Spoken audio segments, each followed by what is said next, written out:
欢迎回到江峰世界，朋友们好。4月10号，北京人民大会堂，中共总书记习近平跟中国国民党主席郑丽文在镜头前紧紧握手。全世界的媒体掐着秒表算，整整14秒。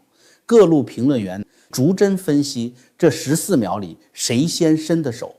但是朋友们，咱们不聊这14秒的政治秀，咱们今天来扒一扒这件华丽长袍里面的狮子，聊聊郑丽文开的那场1个小时的中外记者会。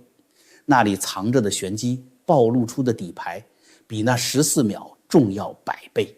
面对中外媒体的轮番提问，这位台湾最大在野党的党主席到底是以一种多么卑微、多么手忙脚乱，甚至是主动交底牌的姿态在完成他的汇报演出的。他不仅亲手把国民党捧了30年的神主牌给扔进了垃圾桶，还兴高采烈地接过中共递来的麦克风，反过头来恐吓台湾的年轻人。更绝的是，他连午宴上的一盘福建海蚌都没吃明白。咱们来看看记者会上最惊心动魄的这7、8分钟，国民党是怎么把自己给卖掉的。中国时报的记者当着两岸媒体的面问郑丽文，外界很关切，您在闭门会议里到底有没有向习总书记提到一中各表？紧接着还补了一刀，现在台湾的00后对9·2共识根本无感，甚至是票房毒药，您怎么说服年轻人？换作是一个正常的有脊梁的在野党主席，这时候该怎么答？我当面向对岸严正表达了我们一中各表的立场，一句话的事儿。可咱们看看郑丽文是怎么答的，简直堪称国民党的政治车祸现场。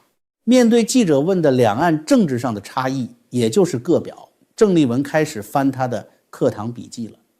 他翻啊翻出了习近平的一段话。他说，习总书记说，大陆尊重台湾同胞的社会制度跟生活方式。记者问的是政治主权的解释差异，郑丽文给降级成了生活方式的差异。这就等于国民党默认了咱们不谈什么政治对等了，只要你共产党允许我们台湾人继续用赖，继续喝奶茶，继续骂总统，这就叫尊重差异了。这不就是变相接受了一国两制的逻辑吗？他还觉得这是中共极大的善意，这不是被人卖了还帮着数钱吗？好，那一中各表这4个字他到底敢不敢说出口？从头到尾，郑丽文的嘴里就像被贴了封条一样，死活吐不出一中各表这4个字。他含糊其辞地说，在最后谈话的稿里头，事实上最后我还是完整的把当年9·2共识的内容再说了一次。什么叫当年的内容？怎么就是不敢说一中各表？然后最滑稽的一幕出现了，他开始在讲台上疯狂翻找小抄。我看一下，习总书记是在会谈时候还是吃饭时候讲的，我有点不太记得。他提到孤汪会谈，紧接着他一字不落地背诵了习近平那句杀气腾腾的话，除非心中很阴暗，除非你特别的装糊涂，否则不应该不会知道9·2共识真正的内容是什么。咱们在这儿必须停下来，好好嚼一嚼这句话。这话到底是冲着谁说的？您别忘了记者提问的前提。记者问的是，现在台湾的00后年轻人对9·2共识完全无感，您怎么说服他们？面对这个关于台湾选民的问题，郑丽文掏出笔记本，搬出了习近平的这句最高指示。这就等于他直接把中共的枪口对准了台湾的老百姓啊！你们台湾年轻人说不知道9·2共识，那根本不是什么无感，那是你们心中阴暗，那是你们在特别的装糊涂。也许有人会替他开脱，说哎呀，习近平这话可能是在骂民进党啦。但问题是，作为一个民主体制下选出来的在野党主席，当记者问你怎么去跟自己的年轻选民沟通时，你居然原封不动地搬出这种居高临下、颐指气使的训斥论调，说明在潜意识里，郑丽文已经跟北京站在了同一个主渡台上，用中共那种真理在手、顺我者昌的傲慢在教训台湾的选民。咱们退一万步讲，就算习近平这话是在骂民进党，但国民党自己想想，这两岸30年来非要在一个中国后面加上各自表述这4个字的，不就是你国民党自己吗？背完这句最高指示，郑丽文自己给出了一个盖棺定论的总结。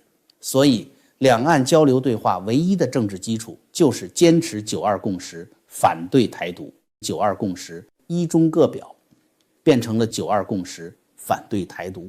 国民党30年的神主牌一中各表，就在这磕磕巴巴的翻笔记中，被他们自己的党主席亲手给扔进了大会堂的垃圾桶。那怎么回答记者关于00后年轻人觉得是票房毒药的问题呢？郑丽文不再谈什么两岸红利了，他直接搬出了中共的底牌，恐吓。他说，我们要让年轻人了解如何透过九二共识跟反对台独来避免战争，避免悲剧。然后他话锋一转，除非你是恶意想要破坏和平，不惜以两岸发生战争，台湾人民的生命财产作为代价。听听这口吻，这不是一个台湾的在野党主席在跟自己的选民沟通，这是一个拿着中共劝降书的信使在警告台湾的年轻人。看到没有？中南海的大佬说了，不认这8个字就是装糊涂，不认这8个字就要打仗，就要付出生命代价。7分钟的问答，郑丽文把国民党30年攒下来的那点政治底气和元气一股脑全给卸光了。这政治人物啊，要是没了底气，连腰板都挺不直，只能任人摆布。这人呢，最怕的也是伤了元气，所以咱们老百姓自己可得好好护着。咱们节目的老朋友普瑞堂玄宝黑参，现在正好是全球热销10周年的大庆，回馈力度那是相当大。从3月28日到4月19日，您每满500美元就直接送您2颗原参，多买多送，上不封顶。如果单笔满3000美元，不仅送您12颗原参，还额外加赠1颗只送不卖的特级黑参原参。这可是真金白银买不到的好东西，全球包邮。大家下单时别忘了用咱们的专属优惠码 JF， 点击节目下方的专属链接，把这实实在在的健康带回家。好，咱们自己补足了元气。接着来看郑丽文。下一秒，好戏来了，党媒老大哥人民日报的记者站起来了。您认为这对推动国共两党和两岸关系和平发展有什么重要意义？这是在递话筒。才被台湾记者逼到墙角的郑丽文一听这问题，哎呦，瞬间不翻笔记了，腰板也直了，一套一套的大词儿那是张口就来。但咱们拨开他这番流畅的表述，里面藏着的全是让台湾人后背发凉的毒药。郑丽文感恩戴德地说，我特别感谢习总书记，台湾所有的政党来进行交流对话，这是重大的善意。但您往前听半句，前提是什么？郑丽文自己说了，在同样的政治基础上。什么是同样的政治基础？刚才咱们扒过了，就是被阉割掉了一中各表的九二共识。北京拿着一根狗链子说，我这人心胸多宽广啊，不管你是谁，只要你愿意把脖子套进这个圈里，我都愿意跟你握手。郑丽文呢，他居然把这个链子当成了重大的善意，甚至还非常乐见，喊话让别人也来套，这叫帮着对岸发招降书。之后最可悲的一幕出现了，他居然站在北京的人民大会堂里，借着共产党的麦克风教训起台湾内部的政党来了。你看他怎么说的？他呼吁台湾内部所有政党不要把这当成选票操作的工具，因为这是和平与战争的选择。他还大言不惭地说，我们今天来不是为了一党之私，我们不能让台湾沦为战场。和平与战争的选择，这不就是大外宣天天恐吓台湾老百姓的台词吗？一个民主社会的在野党主席跑到独裁政权的首都，没有替自己的人民争取半寸尊严，反而把枪口对准了自己的国内同行，顺着北京给的台阶，把不接受北京的条件直接等同于自私，挑起战争。北京连恐吓台湾的活都不用自己干了，郑丽文亲口免费声情并茂的帮他们全代劳了。最后听听他收尾的那几句话，那语调，那用词，哪还有一个台湾政治人物的影子？他说，政治人物不要忘记初衷，在历史的大场合、大时间里面，一定要做出正确的选择。接下来不管局势多复杂，我们会更坚定地走下去，只许成功，不许失败。闭上眼睛听听这几句，这像是台湾在野党主席的发言吗？活脱脱就是个中共县委书记在宣誓表忠心啊！这中间，香港中评社问了一个看似轻松的花絮：中午宴请有什么令您印象深刻的细节？郑丽文立刻两眼放光，仿佛受到了莫大的荣宠。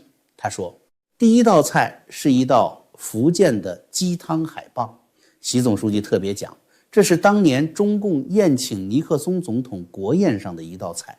他觉得习近平这是在跟他套近乎，因为习近平在福建待过，这是在展现贴心和亲切。其实这道菜里面全是坑。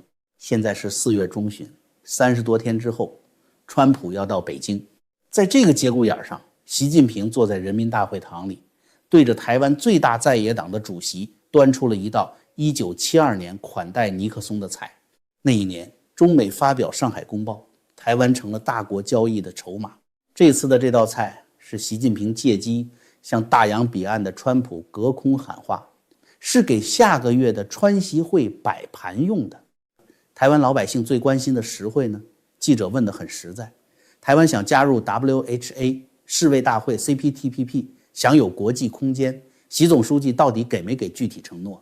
中天记者更直接，难道非得等国民党执政才行吗？现在蓝营执政的县市能不能先享受点和平红利？这问题多扎心啊！您猜郑丽文怎么答的？他用一种极其兴奋的语调说，习总书记的回应是特别正面的，他都说会高度的重视，也会积极的考虑。这话能听吗？有纸面协议吗？有时间表吗？紧接着郑丽文自己把狐狸尾巴露出来了。他说，更重要的是，我们期待的是国民党在2028年重返执政之后取得政权，才能够正式以官方的立场寻求一个制度化的框架。记者问，现在蓝营县市能不能先干？他避而不答。看到了吗？